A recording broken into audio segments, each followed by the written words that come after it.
Hello नमस्कार, आप सभी का स्वागत है फिर से। आज हम हमारा जो चला हुआ चैप्टर है चैप्टर 4 सभी को ध्यान है। पहले वाली जो वीडियो हमने बनाई थी पार्ट 1 और 2 में हमने इसके बेसिक बातों के बारे में जाना था।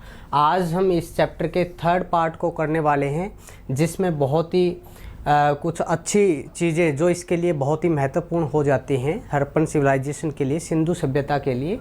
आज हम एक तो एग्रीकल्चर के बारे में पता करेंगे, स्टडी करेंगे कि वो लोग कैसे कृषि के बारे में ज्ञान रखते थे, क्या क्या अनाज उगाते थे, ठीक है, और कहाँ कहाँ इसके साक्ष्य प्राप्त हुए।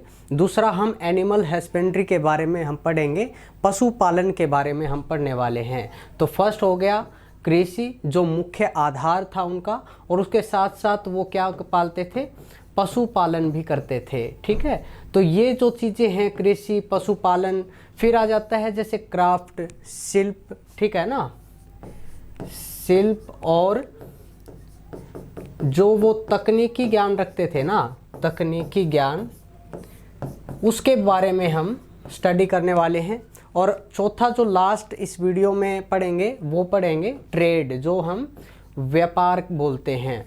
तो इसके हड़प्पा काल के जो लोग थे ना, उनके जीवन में व्यापार भी बहुत महत्वपूर्ण भूमिका अदा करती है। तो वो लोगों के बारे में, मतलब यही चीज़ों के बारे में आज ये वीडियो बना रहा हूँ। छोटी सी वीडियो है बच्चों, अगर कुछ थोड़ा बहुत आपको अच्छा लगे तो लाइक और शेयर ज़रूर कर देना, और कमेंट ज़रूर करें, और उन बच्चों के पास ये वीडियो ज़रूर शेयर करें जो बच्चे आर्ट साइड से और ये चैप्टर पढ़ना चाहते हैं, हिस्ट्री के बारे में कुछ जानना चाहते हैं। तो आज आपके लिए ही ये वीडियो लेक्चर मैं बना रहा हूँ। Agriculture, animal husbandry, craft and technical knowledge, तकनीकी ज्ञान उनका, और व्यापार, ठीक है। तो आइए स्टडी करते हैं। सबसे पहले हम जानते हैं पशुपालन कि वो कौन कौन से पशुओं के बारे में ज्ञान रखते थे। तो सबसे पहले जो मैंने छोटा सा एक हेडलाइन, ये जो डेफिनेशन बनाई है, आप साथ में ये लिख सकते हो, ठीक है। तो इसमें बताया कि कृषि पर निर्भर होते हुए भी, ठीक है ना, वो खेती तो करते थे, मैंने पहले के पार्ट में भी बताया कि वो कृषि पर निर्भर तो थे, लेकिन हड़प्पाई लोग बहुत सारे पशु पालते थे, ठीक है, वो पशु भी पालते थे। अब जो आदिम लोग थे वो एक जगह से दूसरी जगह पे चलते रहते थे। जैसे एक जगह फसल उगाई, कटाई हुई, और दूसरी जगह पे वो चले गए, लेकिन ये साथ में ये स्थायी हो गए थे, ठीक है ना। एक जगह पे रहना इन्होंने शुरू किया, और उसके साथ साथ खेती बाड़ी के साथ साथ ये पशु भी पालने लगे। तो बहुत सारे पशु भी पालते थे वे, बैल, गाय, भैंस, बकरी, भेड़ और सूअर पालते थे। ये कुछ एक जानवरों के नाम मैं ले रहा हूँ, पशुओं के नाम ले रहा हूँ, जो आप नॉर्मली थोड़ा सा ध्यान रखने का काम करेंगे। उन्हें कुबड़ वाला सांड विशेष प्रिय था, ठीक है ना। प्रिय, अगर कोई पशु का नाम अगर आपसे पूछ लिया जाए तो आप सांड, जो एक कुबड़ वाला जो सांड है, उसका नाम विशेष तौर पर याद रखेंगे। कुत्ते शुरू से ही पालतू जानवरों में थे, वो पालतू जानवर भी पालते थे, ठीक है ना। अक्सर देखा गया है मेसोपोटामिया जो थे ना, मेसोपोटामिया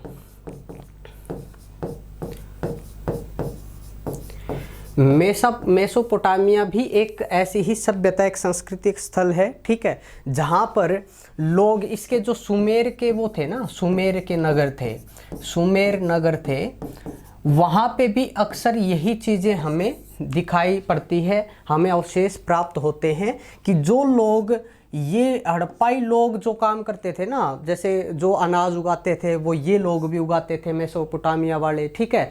जो पशु पालते थे तो सेम पशु ये भी पालते थे, और जो पालतू कुत्ते बिल्ली थे वो ये लोग भी पालने का काम करते थे, ठीक है। तो इतना याद रखें। दूसरा क्या बोलता है कि पालतू जानवरों में थे, बिल्ली भी पाली जाती थी, कुत्ता और बिल्ली जो आज भी पाले जाते हैं, हम अपने पेट रखते हैं इनको, ठीक है। अब क्या होता है कि बिल्ली के दोनों पैरों के निशान मिलते हैं, ये तो साक्ष्य प्राप्त होते हैं हमें, ठीक है, उनके निशान मिलना, तभी तो हमें पता चला कि वो लोग कौन कौन से जानवरों से परिचित थे, ठीक है। उसके बाद देखिए, वे गधे और ऊंट भी रखते थे। जैसे अब आज भी हम पालते हैं गधे और ऊंट पालते हैं हम, ठीक है। तो वो क्यों पालते हैं? क्योंकि बोझ होते हैं। आपने देखा होगा तकरीबन, जैसे राजस्थान में जो मिट्टी है उसके अंदर और कोई तो वो कुछ सामान एक जगह से दूसरी जगह पे ले जाने के लिए कोई गाड़ी वगैरह तो चलती नहीं है, वहाँ पे बड़े बड़े रेगिस्तान टीले हैं, तो वहाँ पे ऊँट पाले जाते हैं। आम तौर पर बड़े नगरों में, शहरों में आपके आसपास गधों का इस्तेमाल भी किया जाता है, किस लिए? बोझा ढोने के लिए। तो हमें यही प्रतीत होता है कि वो आम तौर पर बोझा ढोते थे, ठीक है, और वो परिचित थे इन पशुओं से भी। घोड़े के अस्तित्व को संकेत मोहनजोदड़ो के एक ऊपरी सतह तथा लोथल में मिली एक संदिग्ध मूर्तिका टेराकोटा। टेराकोटा क्या होता है? पकी हुई मिट्टी की एक मूर्ति, ठीक है ना, प्रतिमा। उससे हमें साक्ष्य के रूप में, एक सामग्री के रूप में प्राप्त होती है, और जिसका C14 रेडियो काल धर्मी निर्धारित विधि के द्वारा हमें पता लगा कि ये उस टाइम की है। और वो लोग किससे परिचित थे? घोड़े से भी परिचित थे। तो कुछ जानवरों के नाम, कुछ पशुओं के नाम मैंने यहाँ पे लिए, और बड़ा ही आसान है ये। और ये लोग, आपको बता दूं कि हाथी, गैंडे, ठीक है, इन दोनों से भी ये क्या थे? परिचित थे बेटा, ठीक है। हाथी से भी परिचित थे और गैंडों से भी ये परिचित थे। तो बहुत ही इंटरेस्टिंग सी बात है, बहुत ही आसान तरीके से। बस आपको ये याद रखना है कि बहुत सारे पशु पालते थे, कृषि तो वो करते ही थे, लेकिन पशुपालन भी वो करते थे। वो गाय, भैंस, भेड़, बकरी, ये सब के साथ साथ एक कुबड़ वाला जो सांड था, उनका वो विशेष पशु मानते थे, उनका मनपसंद पशु होता था वो, ठीक है, ऐसे हमें मालूम पड़ता है। वो लोग घोड़े से भी परिचित थे। ये संकेत हमें मोहनजोदड़ो, जो उसका पैरेलल में एक संस्कृति चल रही थी, एक सभ्यता और थी, उससे हमें प्राप्त मिलते हैं। और टेराकोटा मैंने बता दिया, पकी हुई मिट्टी की मूर्ति को हम क्या बोलते हैं? टेराकोटा बोलते हैं। बहुत ही इजी और बहुत ही महत्वपूर्ण ये पॉइंट आ जाता है। तो बेटे ये है ना, समझ में आ गया होगा मेरे ख्याल से आप सभी को। बहुत ही आसान है, आप साथ के साथ लिख सकते हो। पशुपालन में बस इतना ही याद रखना है आपको, और कुछ नहीं है। पशु पालते थे वो लोग। फिर आती बात कृषि। वो खेती बाड़ी के लिए कैसी समझ रखते थे, कैसे वो खेत उगाते थे, कौन कौन सी फसल उगाते थे। तो आ जाते हैं, हमें पता चलता है कि जो सिंधु प्रदेश है ना, सिंध प्रदेश है, कुछ पार्ट पाकिस्तान में है, कुछ हमारी सिंधु नदी जो यहाँ से जाती है नॉर्थ में। तो जैसे सिंधु प्रदेश में आज पहले की अपेक्षा बहुत ही ज़्यादा क्या होती थी? वर्षा होती थी। और ज़्यादा वर्षा होती थी तो उतना ही वहाँ पे क्या था? उपजाऊपन था। लेकिन आज हम क्या करते हैं? आज हम अगर इस सिंधु प्रदेश में बारिश का आंकड़ा देखते हैं तो बहुत ही पहले के तुलना में बहुत ही कम बारिश होती है, और कम बारिश होती है तो उतना ही उपजाऊ नहीं रहा। यहाँ के समृद्ध देहातों जो लोग थे ना, समृद्ध जो उन्नत लोग थे, शहरों को देखने से प्रकट होता है कि प्राचीन काल में यह प्रदेश अत्यधिक उपजाऊ था। यहाँ की मिट्टी उपजाऊ थी, ठीक है, और केवल यहाँ कितनी % वर्षा होती है? अब 15 सेंटीमीटर ही बारिश होती है, ठीक है। तो ये अपने आप में एक अच्छा पॉइंट आ जाता है कि पहले, बस एक बार हाईलाइट आपको इतना ही याद रखना है, जो सिंध प्रदेश है ना, सिंध प्रदेश में ज़्यादा बारिश होती थी, ऐसे हमें साक्ष्य प्राप्त हुए। लेकिन पहले की अपेक्षा आज बारिश बहुत ही कम होती है, और उसके कारण यह एरिया क्या हो गया है? कम उपजाऊ हो गया है, ठीक है। तो सेकंड पॉइंट में देखते हैं, पूर्व काल में सिंधु प्रदेश में प्राकृतिक वनस्पति संपदा अधिक थी। क्यों थी? क्योंकि बारिश है, आप सभी को पता है, ये तो कॉमन है कि जहाँ पर बारिश वाले क्षेत्र होते हैं ना, वहाँ पे ये चीज़ें बहुत संपदा अधिक मात्रा में होती है, जिसके कारण यहाँ अधिक वर्षा होती थी, ठीक है ना, अधिक वर्षा होती थी। और यहाँ के वनों के ईंटें थी ना, जो ईंटों को वो पकाने का काम करते थे, और यहाँ पर बहुत ज़्यादा वन होते थे। जैसे कि इस लाइन में हमने पता किया कि जो प्राकृतिक वनस्पति संपदा वो ज़्यादा होती थी, और इस ज़्यादा होने के कारण क्या थी? बारिश ज़्यादा होती थी। और इतने घने जंगल थे, जो वो घर बनाते थे ना अपने, जैसे पक्की ईंटें पकाते थे ईंटों को, तो वो ईंटें पकाने के लिए पर्याप्त मात्रा में उन लकड़ियों को क्या करते थे? इस्तेमाल करते थे, यूज़ में लेकर के आते थे। तीसरा पॉइंट हम देखेंगे, इस प्रदेश की उर्वरता का एक विशेष कारण शायद सिंधु नदी से हर साल आने वाली बाढ़ थी, ठीक है ना, हर साल बाढ़ आती होगी, ठीक है। ऐसे हमें साक्ष्य प्राप्त होते हैं, ये ऐसे ही नहीं लिखे गए हैं, ये बहुत शोध होता है इनके ऊपर, स्टडी होती है, और उसके बाद ये आंकड़े हमारे सामने आते हैं और हम स्टडी करते हैं। तो बिल्कुल बेसिक है मेरी ख्याल से। वैसे तो कितना भी पढ़ लो, बहुत बड़ी बड़ी बुक आती हैं, लेकिन इतना भी याद रख लोगे, मेरी कोशिश रहती है कि बच्चों को ज़्यादा बोरिंग महसूस ना हो और उनके लिए कितना ईजी मैं बना सकूँ। एक टीचर क्या होता है, टीचर वही होता है जो स्टडी को क्या कर दे, आसान कर दे। तो आपके लिए मैं बड़ा ही आसान करके ये टॉपिक लेकर के आया हूँ। तो बस छोटी छोटी बातें हैं, 3 से 4 पॉइंट है, बस इतना ही याद कर सकते हो आप। 4th पॉइंट देखिए बेटा, सिंधु नदी मिस्र की नील नदी की अपेक्षा कहीं अधिक जलोढ़ मिट्टी बहाकर लेकर आती थी।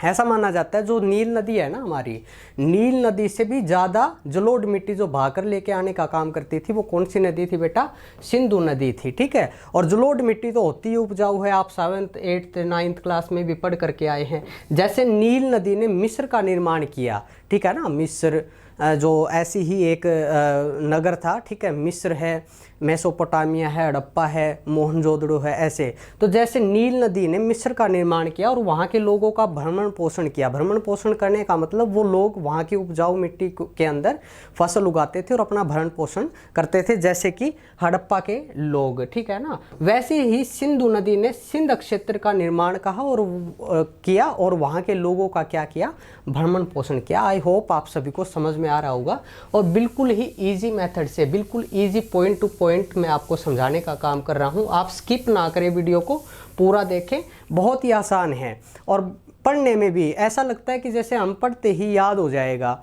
और बहुत ही अच्छा है बेटा, महत्वपूर्ण है आपकी परीक्षा के लिए। दूसरा हम बात करते हैं, जैसे कालीबंगा है, कालीबंगा की जो प्राक है ये, ठीक है ना, प्राक हड़प्पा बोलते हैं। जैसे प्राचीन हड़प्पाई जो युग था उसमें जैसे प्राक, परिपक्व, ठीक है, ऐसी जो चरण बनाए जाते थे। तो प्राक हड़प्पा अवस्था में जो कंड होती हैं बेटा, हल की रेखाएं, ठीक है ना, हल रेखा, ठीक है ना, कंड क्या होती है, हल की रेखा, जो हल द्वारा रेखा खींची जाती है, रेखा होती है ना, आप खेतों में देखते होंगे, उसको हम कंड बोलते हैं। उनमें अनुमान लगाया जाता है कि हड़प्पा काल के राजस्थान में हल जोते जाते थे। तो है ना, कालीबंगा में ये होता है। और कालीबंगा का अर्थ भी मैंने बताया था, सभी बच्चे पिछली वीडियो में बताया था, तो सभी बच्चे अगर जिसको पता है वो कमेंट करके मेरे को ज़रूर बताए कि ये कालीबंगा का शाब्दिक अर्थ क्या है। ठीक है, तो इसमें राजस्थान में हल जोते जाते थे। क्यों? क्योंकि ऐसे हमें साक्ष्य प्राप्त हुए, ऐसी कंड मतलब हल के द्वारा खींची हुई बनाई हुई रेखाओं से हमें प्रतीत होता है। सेकंड पॉइंट देखिए, सिंधु सभ्यता के लोग कौन कौन से अनाज, जैसे मैं बता रहा था ना कि हम पता करेंगे कि कौन से वो अनाज उगाते थे, कैसे कैसे वो तकनीकी से अपनी खेती बाड़ी करते थे। तो आइए कुछ अनाजों के नाम हैं, जैसे गेहूँ है, गेहूँ आज भी हम उगाते हैं और इसी एरिया में ज़्यादा उगती है। आप देखना सिंधु और गंगा के बीच के जो मैदान है ना, वो आज भी उतने ही उन्नत है, पहले के मुकाबले नहीं है, लेकिन आज अदर एरिया को देखते हुए हम देखते हैं तो वहाँ पे ज़्यादा उत्पादन होता है। तो वो लोग गेहूँ, जौ, राई, मटर आदि अनाज पैदा करते थे। वे 2 किस्म का गेहूँ और जौ उगाते थे। कितने किस्म का बेटा? 2 किस्म का गेहूं और जौ उगाते थे। बनवाली में मिला जो बढ़िया किस्म का है। बनवाली कहाँ है बेटा? हमारे हिसार जिला हरियाणा के ही है। बनवाली है, राखीगढ़ी है, ये हमारे हरियाणा के अंदर है। बनवाली में मिला जो बढ़िया किस्म का मिल पाया गया। और इसके अलावा ये तिल और सरसों की भी उपजाते थे। कौन कौन सी अनाज आ गए? तिल आ गया, ठीक है, सरसों आ गए, ठीक है, गेहूँ, जौ, राई और मटर, ठीक है, अनाज पैदा करते थे और वो भली भांति परिचित थे। और गेहूं और जौ 2 किस्म में बताई है, जिसमें बनवाली जो हरियाणा में आता है, वो बनवाली में जो जौ मिलता है, जौ, ठीक है, जौ देखा होगा ना, जौ अच्छी किस्म का प्राप्त होता है। तीसरा पॉइंट देखिए बेटा, सबसे पहले कपास पैदा करने का श्रेय सिंधु सभ्यता के लोगों को ही जाता है। और सबसे प्राचीन जो साक्ष्य हमें कपास के प्राप्त होते हैं ना, वो कपास के हमें यहीं से प्राप्त होते हैं, ठीक है ना। सिंधु सभ्यता में कपास का प्राचीनतम साक्ष्य माना जाता है। तो सिंधु सभ्यता के लोग हैं, क्योंकि कपास का उत्पादन सबसे पहले सिंधु क्षेत्र में ही हुआ, इसलिए यूनान के लोग इसे सिंडन, ठीक है ना, सिंडन कहने लगे और सिंधु शब्द निकला। ठीक है, तो ये कुछ एक बातें थी, बहुत ही इंपॉर्टेंट बातें आ जाती हैं और सभी बच्चे मेरे ख्याल से समझने का काम कर रहे हैं। बहुत ही इजी है बेटा। तो कुछ अनाजों के नाम हमने पढ़े हैं और हमने याद करना पड़ेगा बेटा। ये तो जो है ना फैक्चुअल डेटा है, तथ्य हैं ये, ठीक है, जो हमें एज इट इज़ पढ़ने पड़ते हैं। हम खुद के पास से ये चीज़ें आंकड़े हम नहीं करवा सकते। तो ये बस मेरा तो काम इतना होता है कि आपको बड़ी बड़ी बुकों का सामना ना करना पड़े, छोटी डेफिनेशन में पढ़ने से अगर काम चलता है, अच्छे मार्क्स आते हैं, तो आप इसको फॉलो कीजिए, क्योंकि आपके समय की भी बचत होती है। ठीक है, आई होप आपको समझ में आया होगा। दूसरा देखिए बेटा, मोहनजोदड़ो और अन्य स्थलों के से सूती कपड़े के साक्ष्य पाए गए। और इस सभ्यता की परिपक्वता का चरण, मतलब आखिरी जो चरण होता है ना, परिपक्व हो जाता है। जैसे एक तो उद्भवन चरण होता है, एक मध्यस्थ होता है, और दूसरा परिपक्व होता है, मतलब लास्ट स्टेज, ठीक है ना। परिपक्वता जैसे सभ्यता परिपक्वता चरण में कम से कम 2000 वर्ष, ठीक है ना, वर्ष पूर्व के मेहरगढ़ स्थल कपास के साक्ष्य मिले। और यही कपास के साक्ष्य सबसे क्या हैं, प्राचीन माने जाते हैं बेटा। सबसे प्राचीन जो कपास के साक्ष्य हैं वो यहीं से हमें प्राप्त होते हैं। यह संसार में कपास के अस्तित्व का प्राचीनतम साक्ष्य है। बहुत ही महत्वपूर्ण बातें हैं, और आई थिंक आपको बोरियत महसूस नहीं हो रही होगी, क्योंकि ये कुछ ईजी वे में और इंटरेस्टिंग सा पार्ट है, बहुत ही अच्छा है।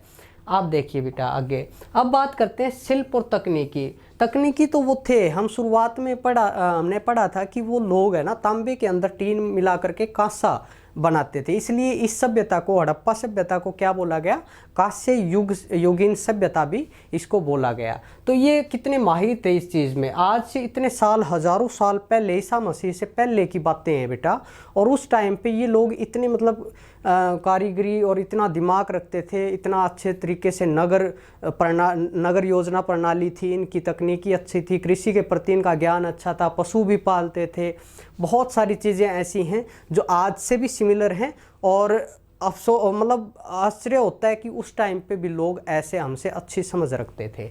ठीक है, तो फर्स्ट पॉइंट हम देखेंगे, हड़प्पा संस्कृति कांस्य युग की है। आप सभी को पता है, जैसे मैंने बताया, ये यूँ तो इस संस्कृति के लोग पत्थर के बहुत सारे औजार, मतलब ये जो लोग थे ना, औजार तो इस्तेमाल करते थे, पत्थरों के, हड्डियों के, ठीक है ना, इनके उपकरण बनाते भी थे।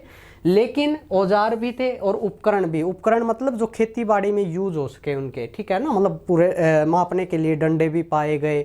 ठीक है, तो ऐसे ऐसे छोटे छोटे उपकरण भी हमें प्राप्त होते हैं, लेकिन वे कांस्य के निर्माण से प्रयोग से भी भली भांति परिचित थे। तो सभी को पता है जो कांस्य का निर्माण था उससे, और अच्छा किस्म का कांसा बनाते थे बेटा वो, ठीक है ना, इतना याद रखना, अच्छा किस्म का जो कांसा था वो तैयार करते थे। सामान्यतः कांसा तांबे में टीन मिलाकर धातु शिल्पियों द्वारा बनाया जाता था, पर दोनों में एक भी धातु हड़प्पाई लोगों को आसानी से उपलब्ध नहीं थी। इसके साथ साथ जैसे मैंने बताया था कि ट्रेड के बारे में, व्यापार के बारे में हम पढ़ने वाले हैं, तो ये लोग है ना, मतलब इनके जीवन में व्यापार का भी बड़ा ही महत्व रहा है। वो आगे हम इसके बाद पढ़ेंगे तो मैं आपको बताऊंगा। तो ये जो चीज़ बनाना तो जानते थे, परिचित भी थे, ठीक है, कांस्य धातु के अलग अलग चीज़ें बनाना ये बहुत अच्छे थे, लेकिन ये चीज़ें इनको आसानी से प्राप्त नहीं होती थी। तो ये टेबल है बेटा, ये टेबल में मैंने बताया कि टीन कहाँ से आता था उस टाइम पे, अफगानिस्तान और ईरान का जो क्षेत्र एरिया है वहाँ से वो लेते थे। फिर देखिए सोना था अफगानिस्तान, फारस, दक्षिणी भारत। तांबा था वो खेतड़ी जो राजस्थान में है ना, जहाँ पे मैंने बताया था आपको कि जो होते हैं ना तीर, ठीक है ना, बाण मिले हैं, और बलूचिस्तान से भी प्राप्त होते था क्या, तांबा।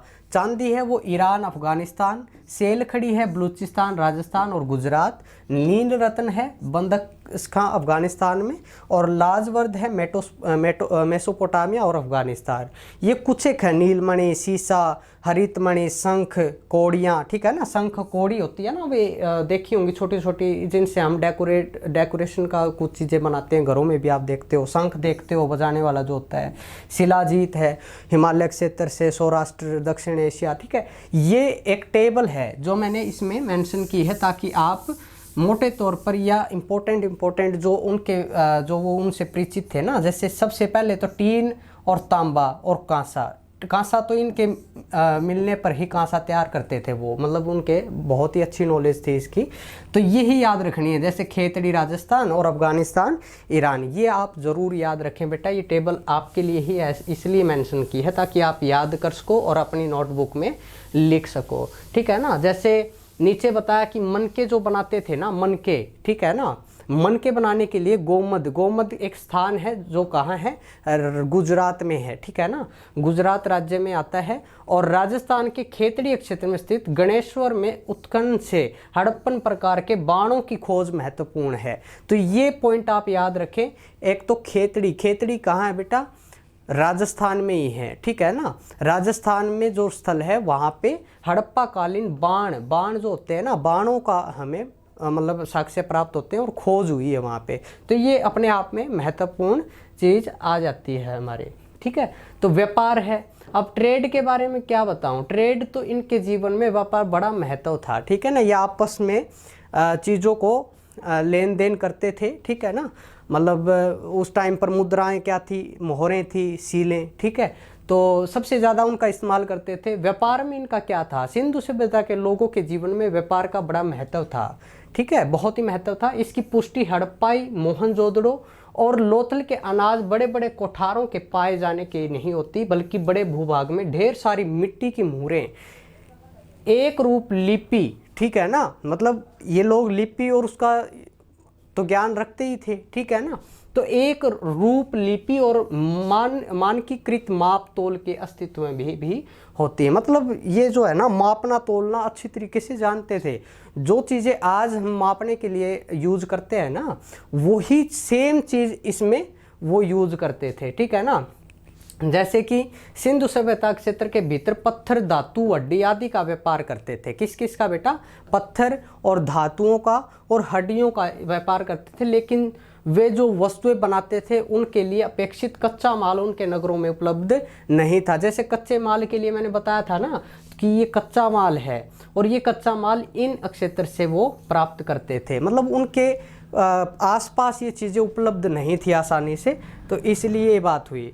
फिर देखिए बेटा, मेसोपोटामिया और सिंधु सभ्यता के बीच व्यापार के अभिलेखीय साक्ष्य की प्राप्ति होती है। अभिलेखीय मतलब किसी ठोस वस्तु पर कुछ लिखा हुआ है, वहाँ से पढ़ करके हमें पता लगता है कि मेसोपोटामिया और सिंधु सभ्यता के जो लोग थे, ठीक है ना, जो हड़प्पा सभ्यता के जो लोग थे, उनके बीच में व्यापारिक संबंध बहुत ही अच्छे थे। कैसे पता चलता है बेटा, अभिलेखीय साक्ष्य कौन से हैं, सुमेरिया के शासक, ठीक है ना, जो सुमेर, मेसोपोटामिया का एक नगर है सुमेर, सुमेरिया के शासक सारगोन, ये डेट भी याद रखे, 2371 2316 ईसा पूर्व, ठीक है ना, 2371 से लेकर के 2316 BC, ठीक है ना, BC यानी कि ईसा पूर्व के काल की मिट्टी की पट्टिकाओं, मिट्टी की पट्टी, ठीक है ना, पट्टी बना देते हैं ना मिट्टी की, पकी हुई मिट्टी की, ठीक है ना। और अंकित अभिलेखों से ज्ञात होता है कि मेसोपोटामिया, मेहुला क्या है बेटा, ये सिंधु का शब्द का ये एक रूप है, ठीक है ना।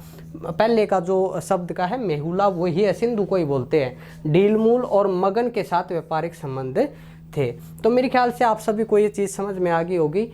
अभी का जो लास्ट जो पॉइंट है, बहुत ही इजी लेक्चर रहा ये, और बहुत ही अच्छा पार्ट रहा, पार्ट 3 है। आगे 2 पार्ट और बनेंगे बेटा, ऐसे ही जुड़े रहिए और हम मिल कर के अच्छे से स्मार्ट स्टडी करेंगे और इजी वे में टाइम की बचत करते हुए कुछ महत्वपूर्ण पॉइंटों को याद करेंगे परीक्षा के तौर पर।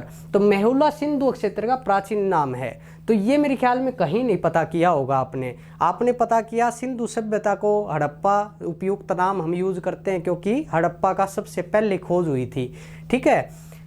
मेहुला के नाम को अगर आपको इंडिविजुअल बता दिया जाए तो आपको नहीं पता होगा, लेकिन मेहुला सिंधु क्षेत्र का क्या है, प्राचीन नाम है, एक पुराना नाम है। डीलमूल की पहचान फारस की खाड़ी के बहरीन से की गई, ठीक है ना। और मिट्टी की पट्टिकाओं पर अंकित सुमेरी अभिलेखों में ढीलमूल के सूर्योदय का क्षेत्र या साफ सुथरे नगरों का स्थान और हाथियों का देश कहा गया है। समझ में आया, बहुत ही इंपॉर्टेंट है। और ये चीज़ मेरे ख्याल में आपको पहली बार देखने को मिली होगी, सुनने को मिली होगी, ठीक है ना। जो पट्टिकाओं पे अंकित है ना, सुमेरिया अभिलेख जिसको हम बोलते हैं, मिट्टी की पट्टिकाओं पर लिखा होते हैं, अंकित मतलब अक्षर लिखे हैं, जहाँ से हमें पता लगता है कि मेसोपोटामिया और सिंधु सभ्यता के लोगों के बीच में व्यापारिक अच्छे संबंध थे। लेकिन जो सुमेर का जो है ना, उसमें अभिलेखों से अंकित पट्टिकाओं से हमें मालूम होता है कि ढीलमूल को है ना, ढीलमूल भी एक स्थान है, सूर्योदय का क्षेत्र, ठीक है ना, सूर्योदय का क्षेत्र और साफ सुथरा नगर का स्थान जो है ना स्थल माना मतलब होता है, और हाथियों का देश भी कहा गया। तो ये बहुत ही इंपॉर्टेंट पॉइंट है, बहुत ही अच्छा लगा होगा। आई होप आप सभी को ये चीज़ें समझ में आई होंगी, और आप शेयर ज़रूर कर देना और कमेंट करके भी ज़रूर बताना जो चीज़ें मैंने बताई है अच्छा लेक्चर बना है कि नहीं बना है, आपको कुछ इजी मिला कि नहीं मिला है, वो ज़रूर आप कमेंट के ज़रिए मेरे को बताएं, मेरे को खुशी होगी। ठीक है, इसके साथ साथ और भी लेक्चर आते हैं आपके सामने, जैसे bio, Haryana GK, Hindi, English, physics, chemistry, mathematics, computer science, GSR sir करवाते हैं, फिजिक्स हमारे अमित चौधरी जी करवाते हैं, और इन सभी सब्जेक्ट्स के जो है ना रिटर्न नोट्स भी हम देते हैं। तो रिटर्न नोट्स खरीदने के लिए आप दिए गए कॉन्टैक्ट नंबर पे कॉन्टैक्ट कर सकते हैं, ईमेल कर सकते हैं, तो आपको डायरेक्ट घर पे ही डिलीवर करवा दिए जाएंगे। रिटर्न नोट्स हैं और अपडेटेड रिटर्न नोट्स हमारे द्वारा दिए जाते हैं बेटा। और डेली मेरी अभी कोशिश रहेगी कि आपके सामने ऐसे छोटे छोटे लेक्चर और महत्वपूर्ण लेक्चर मैं आपके सामने लेके आऊँ, और मुझे खुशी होगी बेटा, लाइक और शेयर ज़रूर कर देना। अगर आपने ये पूरा वीडियो देखा है तो आपका बहुत बहुत धन्यवाद। ऐसे ही जुड़े रहिए एग्ज़ाम हंटर ऐप के साथ। बहुत बहुत धन्यवाद।